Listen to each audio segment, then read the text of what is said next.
Hey though, welcome back to my YouTube channel. We are back to our regular format, but today I have a very exciting word for you, and today's message is titled, Your Gifts Will Make Room for You.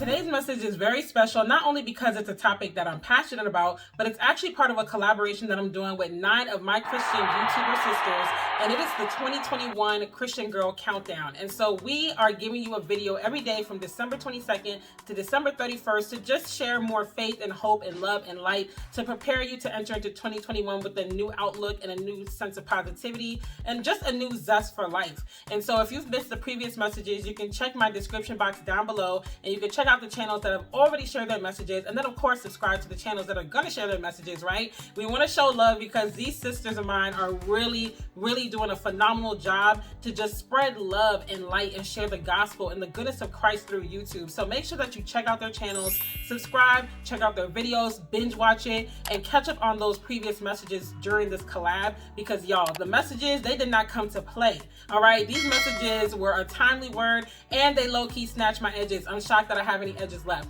But if you missed them, go check them out. Like I said yesterday, Shayna B. Free did a message on spiritual discipline. Today, I'm doing a message on your gifts will make room for you. And tomorrow we have a double feature with Yum's World and Crown and Righteous. So go check it out down below, and let's go ahead and dive into this message. So the reason why I wanted to talk about your gifts making room for you is because 2020 has been a year. It has been a year where we have been forced to stop, to pause, to reevaluate, reassess, and just see like how we've been living. And honestly, with a lot of people having to close the doors to their businesses, losing their jobs or losing pay, even if they're still working, you know, their hours getting cut or whatever the case may be, there's a whole array of situations that have really made us just question like, where in the world do we go from here? And so with a year like this, even though it seems very destitute, it seems like a desert, it seems like just a drought, there is a lot of abundance happening. There is still a stream in the desert. There is still overflow. And so your gifts are the things that help you reach that access, because Proverbs 18:16 says, a man's gifts make room for him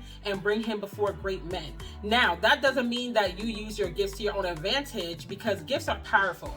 And a lot of people do use it for sinful or wrongdoing or just things that are self-seeking. But if you use your gifts in a way to not only, of course, benefit you and your family and your lineage, but to benefit others, God will bless you, because essentially your gifts are not just for you, but for people that you're meant to impact. And so when you operate in your gifts, you enter a realm where there's just a different level of favor and access that you get, because you are made and created to work in that realm, to work in that lane. And so this has been the type of year where, yes, things do seem destitute, but it honestly has been a setup for a comeback. And this is the time where a lot of us can be tapping into our gifts and creating another stream or streams of income for our family, so that we can really be the blessings that we're called to be for the kingdom. Because at the end of the day, we need money for the mission. And so we can't ignore the financial part of the mission. We can't ignore the financial and monetary needs that are needed to really push the kingdom of heaven on earth. So let's go ahead and dive into the points that I have today.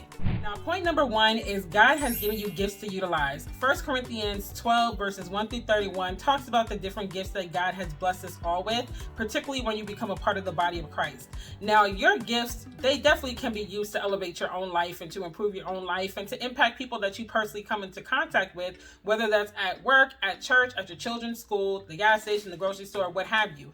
However, when you tap into your gifts, and the true essence of the spiritual gifts is for us to come together collectively as the body of Christ to advance the kingdom of heaven on earth and to impact the world around us. And so when we work individually, we can only accomplish but so much. But when you come together with the body of Christ, you're able to accomplish way more, because not only are you having more hands on deck and more people to help out, but your gifts complement each other. So if I'm good at A, you might be good at B. If I'm good at 1, you might be good at 2. And so we're able to just come together and really fill in those gaps versus one person trying to accomplish everything on their own. Point number 2 is your setback is a setup for a comeback. Every loss is not a loss. Sometimes a loss is a gain. Sometimes you have to lose in order to win. And even though 2020 has definitely had quite a bit of losses, we can all agree this year has been completely different than what we thought it would be at the beginning of the year in January 1st. We can look back and we can definitely see how some losses had to happen in order for us to win. You know, maybe you had to lose that relationship so that you can realize that you're worth more. Maybe you had to lose that job so that you could stop playing around with that business that you said you're going to start, or that you started but you've been sitting on because you've been stuck in the comfort of your job and the predictability of your income. If you didn't lose your job, you wouldn't have never entered this fight or flight mode where now you have to put your hands to the plow because you need to materialize some income so your family can survive. You know, it's very easy for us to just look at the downside of things and not to see the silver lining. Long story short, I can share even a testimony for myself. In October 2009, my family lost my childhood home due to the home mortgage crisis and everything that happened. If you know, you know.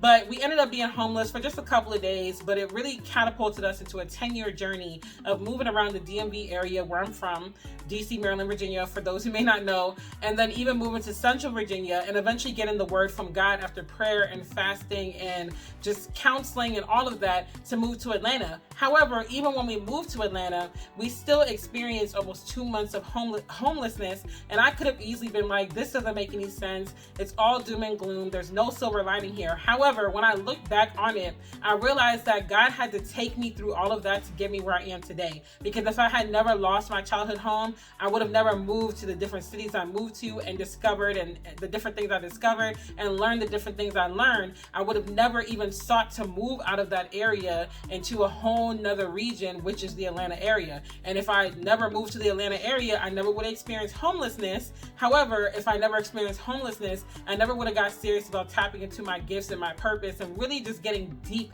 and serious about a relationship with Christ. It's one thing to say that you follow Christ. It's another thing to really be serious about this. Like for real. Not for play, for real. And so me being homeless really made me get serious and tap into my purpose and my gifts. And it reminded me, and God reminded me, that He has gifted me with talents that I can utilize to get my family out of homelessness. And from there, I was able to birth 2 businesses. And in a year's time, I went from being homeless to making 4 figures every single month. So when you utilize your gifts, God will definitely rain down favor on you. And you have to look at losses sometimes as a setup for a comeback. Not every loss is a loss. Sometimes a loss is a gain. Number 3 is that you have the resources to activate your gift. In 2 Kings 4 verses 1-7, we see the story of a widow who was in a substantial amount of debt, and she's stressed because basically the collectors of that debt are coming to take her sons as slaves unless she pays off the debt. And so she goes to Elisha and she expresses her concern and her fear, and she basically like, hey, I need help paying off this debt, because if not, my sons are going to be taken by these bill collectors in order to pay off the debt. Now that in and of itself is a word, because how many of us can say that we're slaves to financial debt? A lot of us get scared when the phone rings and it's an 800 number or an 888 number. A lot of us are stressed when bills come to the house because we're trying to figure out how we're going to rob Peter to pay Paul. Trust me, I've been there, so I know all about that life, but that's a whole nother word for a whole nother day. Basically, when she goes to Elisha and she tells him this, Elisha instructs her to go and get jars from her house and from her neighbors and fill them with oil, and then basically see what happens from there. But he already knew the oil was going to be filled up and then sell the oil. So just from that story, we can see that, one, the jars were something that she had access to already. A lot of the time we're sitting down waiting for someone to give us something, for someone to give us the green light, for someone to give us money or give us a resource or whatever the case may be in order to utilize our gift. And the reality is you don't really have to look far, because chances are the resources are right under your nose. Whether it's something that's laying around your house, whether it's a class that you can take, maybe a class that you've seen on Instagram that you keep seeing pop up and you keep scrolling past it and you're like, hey, this would be great to know. That's a resource. It can be a friend that knows something that you don't know. Maybe they have expertise in an area that you need to learn in order to generate income through your gifts. There's so many different types of resources that you have. And then of course there's good old YouTube University and Google as well. I mean, in this day and age, we're blessed to have the internet, and with the internet, you can literally create any sort of income for yourself if you have the due diligence to do so. We also see that as she started getting her jars together, it was easy for her to go to her neighbors and ask them them to borrow jars. Sometimes you have to take the first step before anybody will jump in and help. A lot of times, like I said, we're waiting for people to come in and say, okay, yeah, I'm going to help you from the beginning. But sometimes people need to see you working it. Sometimes people need to see you believing in yourself, you working in your own vision before they come and they help you. If your hands aren't on the plow, how do you expect people to come and plow with you?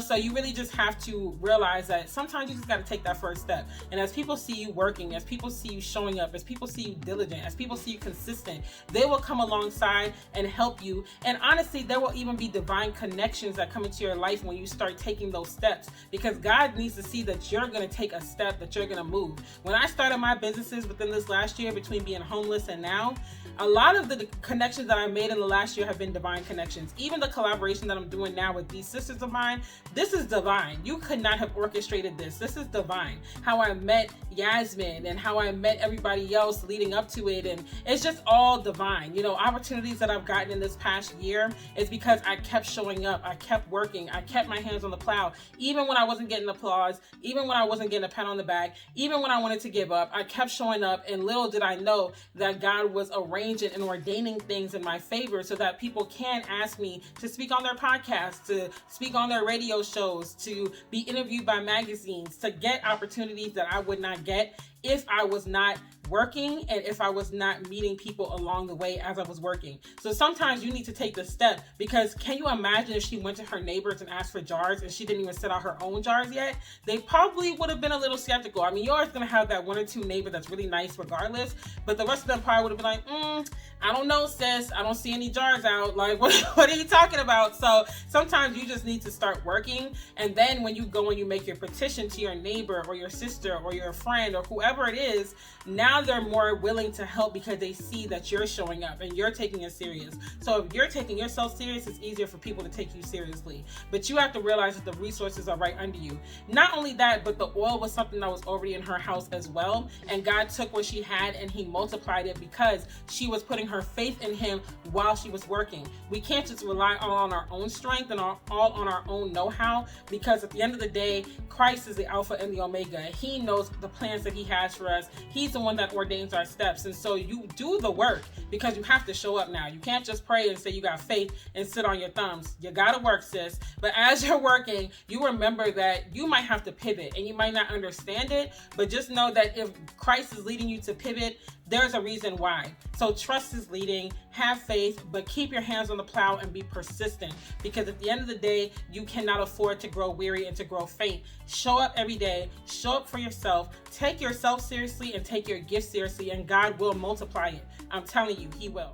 Point number 4 is you have to be an active participant in your financial breakthrough. Now, I alluded to this before, but I'll reiterate it. You cannot just pray and have faith and say, okay, God's going to make a way for me, but then you're sitting down on your thumbs and you're not actually trying to put your hands to the plow. You have to show up for yourself. When you show up, God could take your efforts and he can multiply it. He can take you putting in 2 hours of work into your business and he can bless you in a way that it look like you put in 6 hours of work. He can open doors to you that you can't even explain. People are going to look and be like, wow, how did you get that opportunity? You're going to be sitting there like, sis, I wish I could tell you, but I can't, because it's just like, it's just blessings. And I'm telling y'all, I'm living proof of this. I get people asking me this all the time. How did this happen? How did that happen? Sometimes I can explain and break it down. Other times I'm like, but God, that's it. And so you have to be an active participant in your breakthrough. And I'm telling you, God will take your efforts and he will surpass it exceedingly and abundantly beyond what you can even ask or think. Point number 5 is that your gifts are not just meant for you, but they're also meant for you to impact the people that you're meant to impact. 1 Peter 4:10 says that each has received a gift, use it to serve one another. Yes, you can use your gift to just impact your life and you'll get blessed and you'll be enjoying the fruits of your labor and all of that, but it just doesn't hit as nicely as if you actually use your gifts to the benefit of other people around you. You know, when you tap into your gifts and you are able to create a stream of income from said gifts, now not only are you able to bless your own family, but the fact that you're even in a position to be able to bless other people is a blessing, because God is now able to pour into you in a way that he couldn't before. And now you can take the blessings that he's given you and you can be blessed to be a blessing. You can now show up for someone who's in need, who might not be able to afford groceries, and you can buy them their groceries for the month. You can help a single mother buy diapers and wipes and detergent for her child. You can help someone who might need housing for a month because they're in between places. You're able to now bless people in a tangible way, in the way that really impacts, in a way that really helps people get to the next destination that they need to get to in life. Because now you don't have to be struggling and figuring out if you're going to make ends meet for your own family. You don't have to be counting every dollar that leaves your wallet to that extent and nervous because if you give to someone, you might be taking food out of your own family's mouth. And so making sure that you are in a financial position to be a blessing is so impactful in a way that a lot of times we underestimate as a body. And we don't realize that, like I said earlier in the video, you need money for the mission. It's not all about you, but you can give more to charities that you're passionate about. Like I said, you can be there in tangible ways for people that cross paths in your life that need help. And you don't have to stress it because you're now able to take care of yourself in a comfortable way, and you're able to have access to help others, because that's really what it's all about at the end of the day.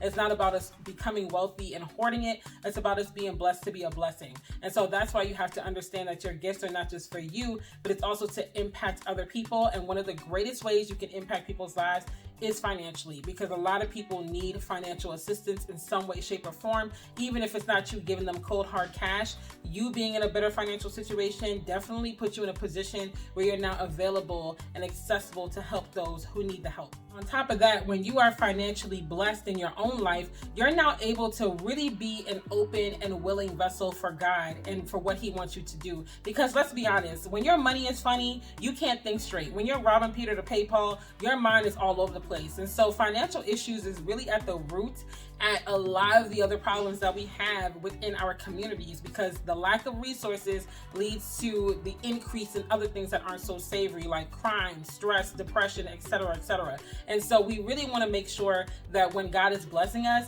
like I said, we're turning around and we're blessing other people, but then we're also praying and asking God, what does he want us to do with our funds besides the obvious tithes and offering and those kind of things? But Lord, what do you really want me to do with these funds? Who do you want me to help? And that way you're able to really be an open and willing vessel in a way that can make you even more impactful to the people that God wants you to reach. My last and final point number 6, is that activating your gifts sets you up to leave an inheritance. Proverbs 13:22 states, a good man leaves an inheritance for his children's children. When you are activating your gifts and you are operating a purpose-driven business and a stream of income that's driven through your gifts and purpose, you are now breaking the cycle of poverty within your life, but you're also setting up your children and your children's children for generational wealth. And you are setting up your bloodlines to be able to thrive financially. And when generational wealth is in the picture, now your family will be able to be a bigger blessing and continue to be a bigger blessing to those that they come in contact with, and continue to impact the world around them for the glory of God in tangible ways that a lot of times are tied to financial needs that a lot of people can't always come through with. So generational wealth in and of itself is a game changer. And again, your family will be able to impact the world around them for the glory of God, because now their money won't be funny and they won't be stressed about day-to-day bills and robbing Peter to pay Paul. So activating your gifts, as you can see, it is very, very powerful. And when you start tapping into these things, it doesn't only affect you, but it also affects your bloodline in a positive way. In conclusion, remember that God has equipped you with all that you need in order to turn your setback into a comeback. Do not allow the obstacles that 2020 has thrown at you, or life for that matter, to keep you paralyzed in fear and worry. Instead, take an inventory of your gifts. Look at the things that you are naturally talented in that come easily to you, the things that people typically ask your expertise, your advice in, or for you to do for them, the things that you tend to gravitate towards, and the things that you are just passionate about that you never get tired of. These are some ways that you can start pinpointing your gifts and your purpose. Write these things down and then pinpoint which one of these things can create a stream of income for you, or which things you can group and merge together to create a stream of income. Now, if you need help with someone sitting down with you to strategize these things, to walk through the process and to help pinpoint your profitable niche, in other words, where you can create a stream of income for yourself, I actually offer coaching services that help to do just that. I offer 2 services currently. The first one is a one-on-one coaching and strategy strategy call for those that just need some quick strategy, quick coaching, and short-term support to help pinpoint their profitable niche, their purpose, their passions, and so on and so forth in order to monetize their gifts and their purpose. The second one is my one-on-one 12-week coaching program called Her Profit on Purpose that is designed to help Christian women identify and monetize their purpose and create online businesses that generate at least 4 figures per month. I did it in a year, and trust me, I'm unleashing everything that I did within this 12-week program with the power of God and the insight that He gives me and just my expertise. I have really enjoyed helping the women that I coach so far. So if this sounds like something that you're interested in, go ahead, look in the description box, send me an email at coachrondelle@gmail.com. That's Coach RONDELLE@gmail.com. Or you could also find me at Rondelle Martin on Instagram, and you can click the link in my bio. You can find an application for Her Profit on Purpose. You could schedule a call with me, and we could get on the phone and really get you set up for 2021, because trust me, your blessing is on the way, and I would love to just minister to you in that way and help give you some strategy and clarity. So that's all I have for this video. Thank you for watching. I hope this video blessed you. I hope that this collaboration is blessing you. If you missed any of the previous messages, look in my description box. Go check out the ladies' channels. Like I said, Shayna Be Free talked about spiritual discipline. It was a phenomenal message. Each one of these messages has really blessed me and snatched my edges. And tomorrow we have a double feature, double premiere with Yem's World and Crowned and Righteous. So make sure that you subscribe to everyone's channels and you show them love. Tell them Daily Dell sent you, and I will see you on the other premieres. Happy holidays. Love you. Bye.